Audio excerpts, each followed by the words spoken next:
つも見てくれている視聴者様が一体どんな方なのか分析をして、その結果をホワイトボードに書いていきます。何から分析しようかな。書きづらい。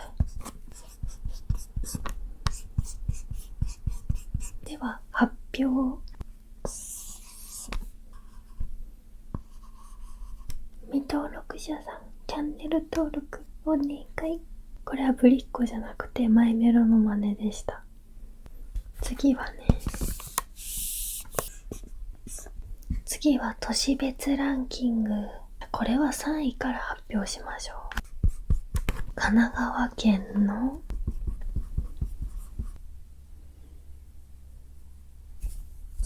皆さん、こんばんは。本日の動画はですね、いつも見てくれている視聴者様が一体どんな方なのか分析をして、その結果をホワイトボードに書いていきます。 YouTube にはアナリティクスっていうデータを分析してくれるサイトがあるんですけど、それを見ながらやっていきます。最近細かいデータとかを見てみるようになったんですけど、結構面白くて、ただ見せて皆さんに伝えるよりもホワイトボードを使って紹介した方が音フェチっぽいかなと思って、それでやってみます。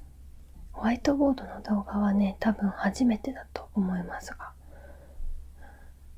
ちゃんと書けるといいな。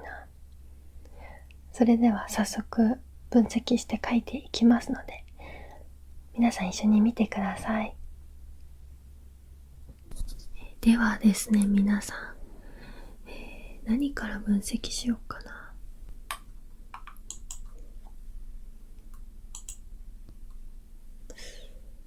どうしようかな。1個目、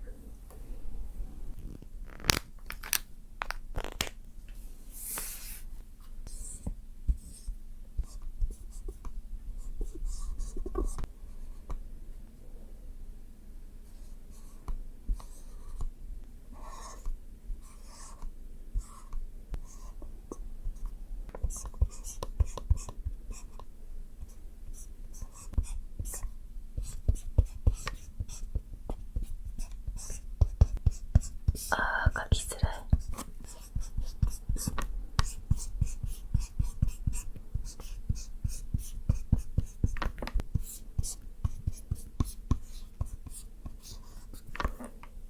視聴者様のチャンネル登録状況。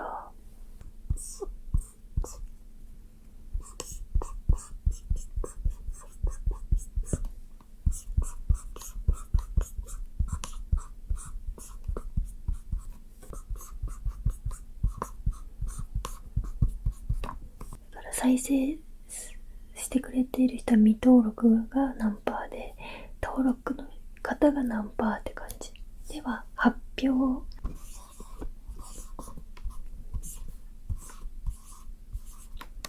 62.1% ってことは、ほとんどが未登録者の方が私のチャンネルを見てくれてるってことですね。登録済みの方は 37.8%。 なんとほとんどの方が登録をしていない方が見ていました。もっと頑張らないとなんですね、これは。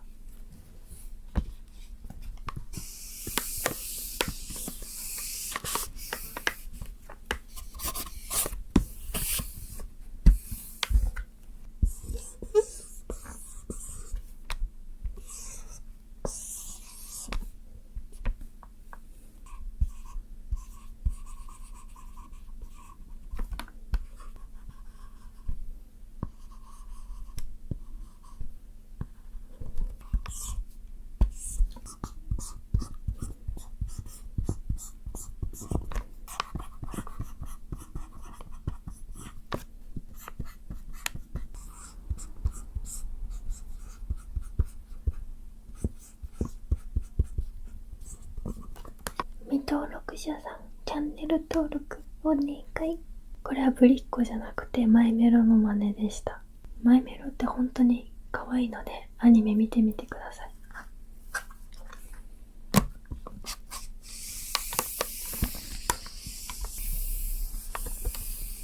次行きます。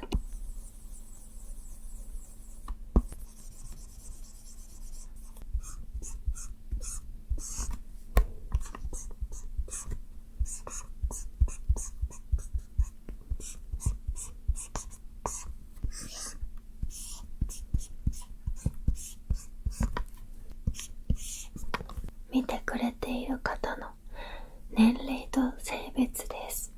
これはね、なんかの動画で男女比率は皆様に教えた気がします。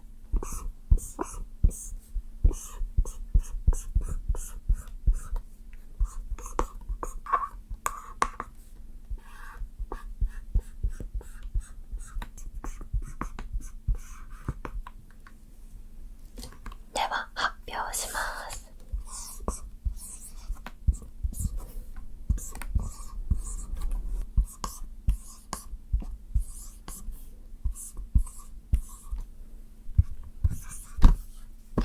なんとこのような結果になるんです。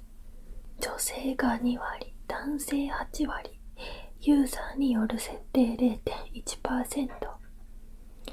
そうなんです。このチャンネルはほとんど男性が見てくれています。これはね、私もびっくりなんですよ。取り扱ってるものとかね、内容とかね、ラブ&ベリーとか、女性が買う購入品商品とか、そういうものを動画では上げてるんですが、男性の方が多く見てくれています。逆かと思ったってなんか驚いてるコメントをいただいたこともあります。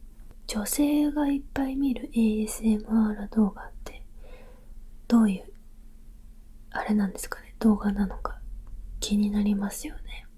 この結果を見てからね、ラブ&ベリーとかガチャガチャの可愛いグッズとかね、紹介しても男性どう思って見てくれてんだろうって最近考えるようになっちゃって、どう思ってるのかね、ご意見を聞いてみたいです。では次行きます。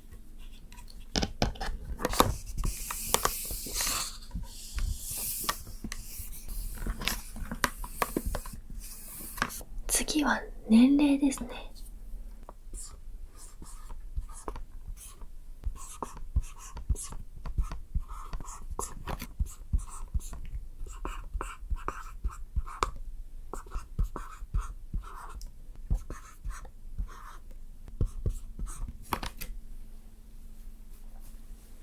このようなね、区切りになってます。ではね、13歳から17歳の方、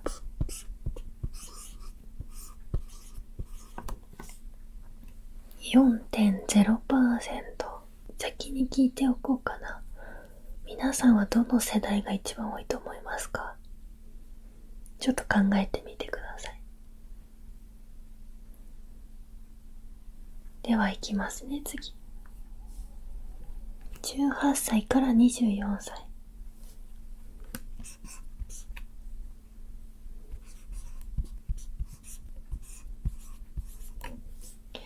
43.7%。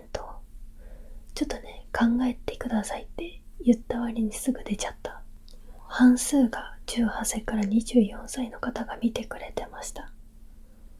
これはね、納得ですね。続いて25歳から34歳。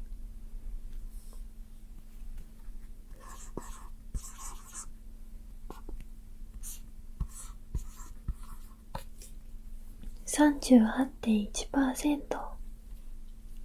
もうほぼ18歳から34歳の方が8割ぐらいがもうこの世代の人が見てくれてる。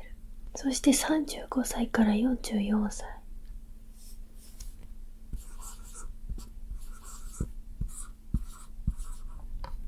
8.8%。なんかこっから下の方はね、どう思って私の動画を見てくれているんだろう。45歳から54歳。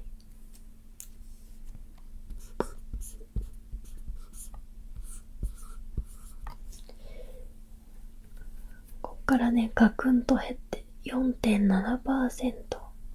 たまたま動画開けたら私の動画だったみたいな感じなのかな。定期的に見てくれているんですかね、この 4.7%。そして55歳から64歳。0.5%。それからさ、ユーザーがおじいちゃんに、若いのにおじいちゃんに設定してるとか。65歳以上、次。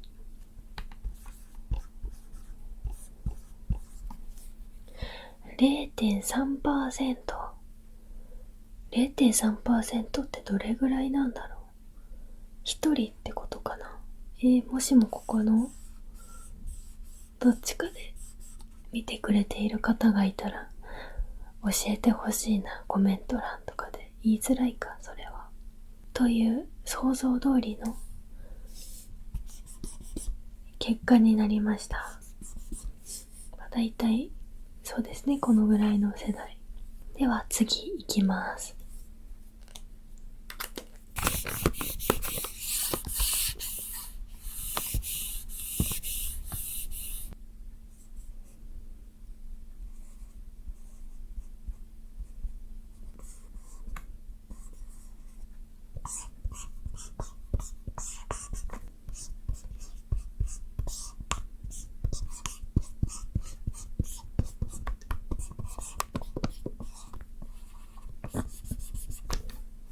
地域別ランキング。これは日本じゃなくて世界の地域ですね。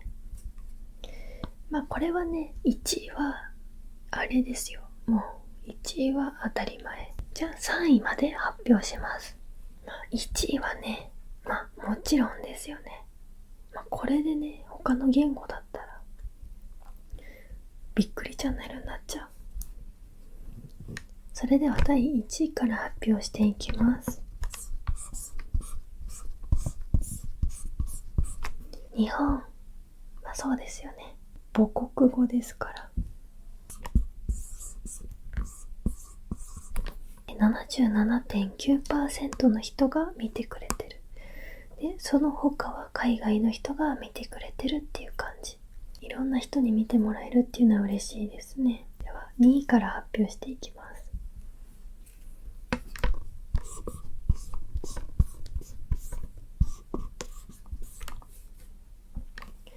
アメリカ。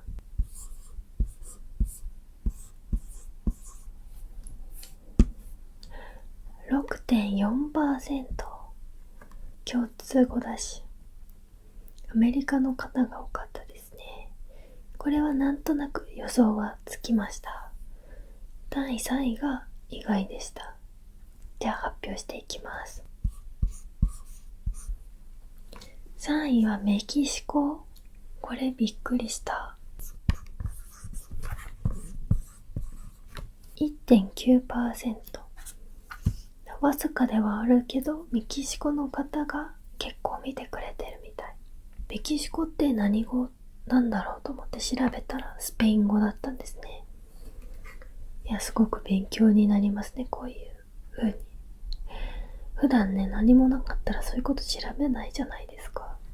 で、せっかくなので他にもね、いろんな国の方が見てくれてて、ちょっと紹介していきます。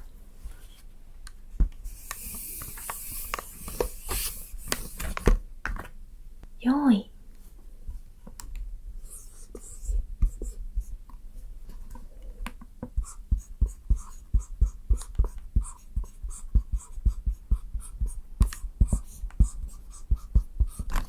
4位は韓国の方が見てくれてました。最近ね、ちょいちょいコメントもハングル語でいただくことがあって、すごい嬉しいですね。他の言語からコメントいただくっていうのは新鮮で、今までには絶対ないことだったんですよ。韓国の次に多いところ。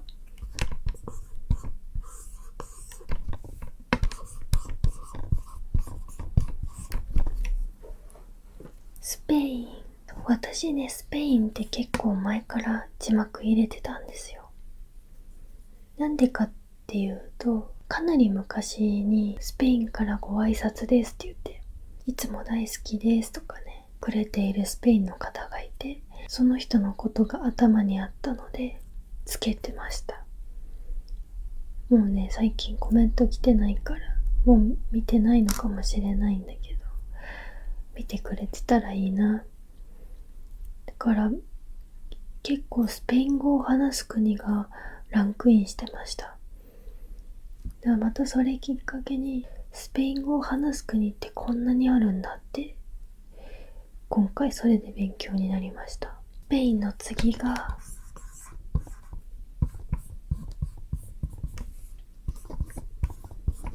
イギリス。これの次は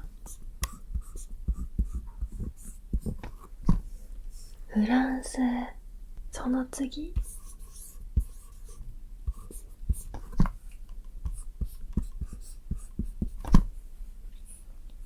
カナダ。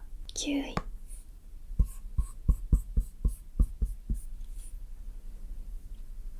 ドイツの次チリ。チリもスペイン語ですね。あとイタリア、アルゼンチンで、アルゼンチンもスペイン語なんです。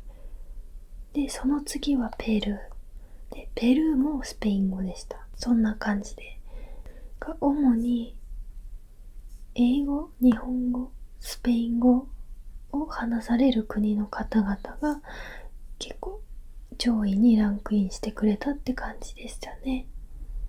今後も字幕つけていきます。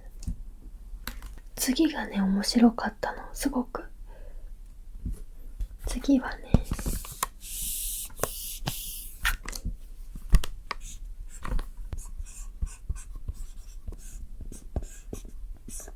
次は都市別ランキング。これ今度は世界じゃなくて日本の都市別ランキングです。日本のどこに住んでる方が見てくれているのかっていうのが分かっちゃうみたいです。 YouTube 恐ろしいですね。なんで分かっちゃうの？情報抽出されてる側は嫌ですよね。ちょっとランキング見ていきましょう。じゃあこれは3位から発表しましょう。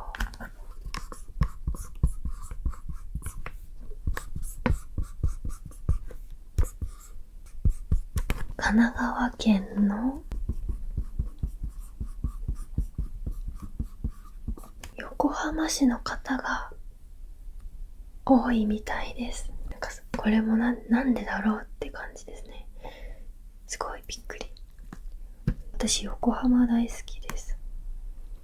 赤レンガとかみなとみらいもいいけど、最近はそこよりも赤レンガ倉庫の近くのなんかパスポート作るビル、あそこに入ってるテナントを見るのが好きですね。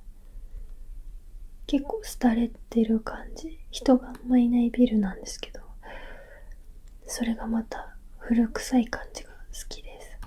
でそこの近くの喫茶店、この前初めて行ったけどめちゃくちゃ美味しかった。横浜じゃないかもしれないけど、神奈川県の工場夜景とか、あと根岸競馬場とか、結構いろいろと遊んでます。そして第2位、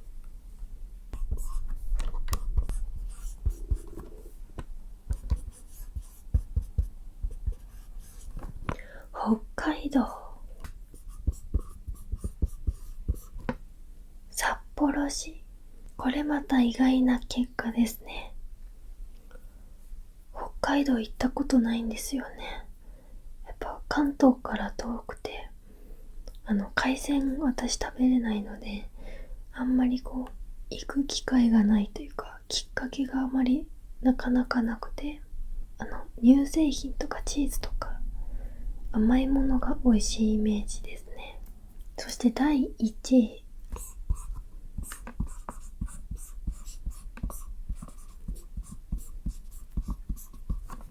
大阪府。大大阪市の方が一番多かったです。でも言われてみれば、コメントとか、なんか関西弁の人がちょいちょい見かけるような気がしました。あとなんか突っ込んでくれる人とかちょいちょいいるんですよね。私の動画に対して。それがすごい嬉しいです。なんで大阪の方なんだろう。私が関東なので、勝手に関東が多いって思い込んでたんですよね。そしたらね、全体的にね、西日本の方が見ている方が多かったですね。じゃあ、他にもいろんな都道府県の方がいるのでご紹介します。いっぱいいるな。4位は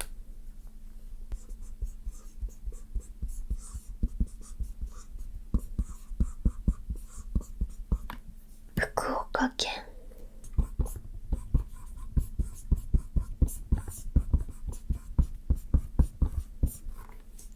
福岡県福岡市の方が多いみたい。次、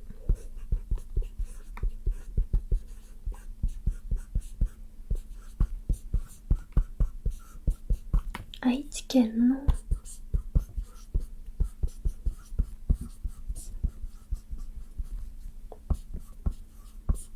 名古屋市の方。次、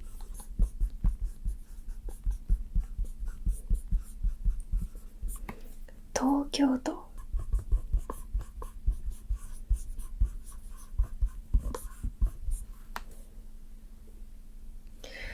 新宿区の方。浮かして書くの疲れちゃったから市でもいいですか。次がね、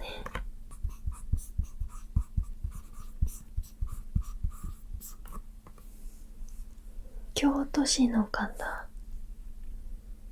次、さいたま市。次、川崎市。工場夜景って川崎市だっけ。川崎はね、おばあちゃんが昔住んでたし、いろいろ行ってたので馴染みがあるところですね。他はね、川越市とか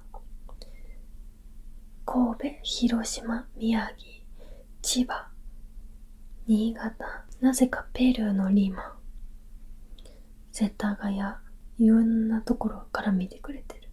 てか東日本の人が少なくてびっくりしました。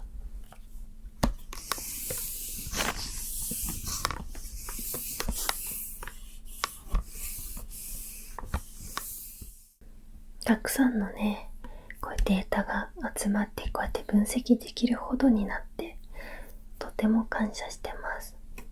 ちなみに5000人って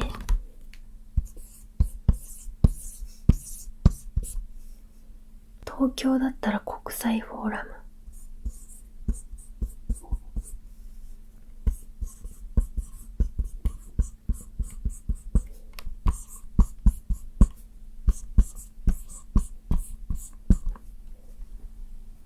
あと神奈川県の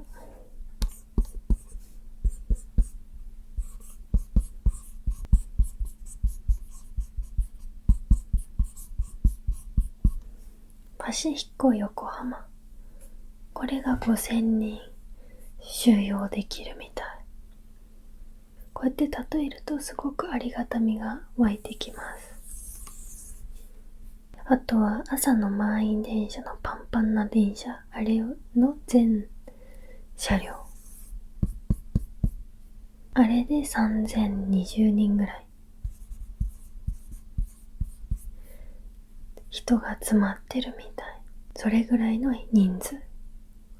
これよりもっと多い人が私を応援してくれているというか、登録してくれている。以上がホワイトボードを使った視聴者様の分析になりました。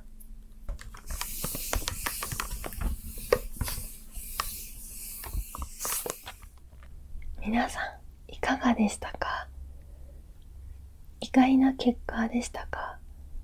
これからもね、いっぱい動画を上げていくので、また見に来てくれたら嬉しいです。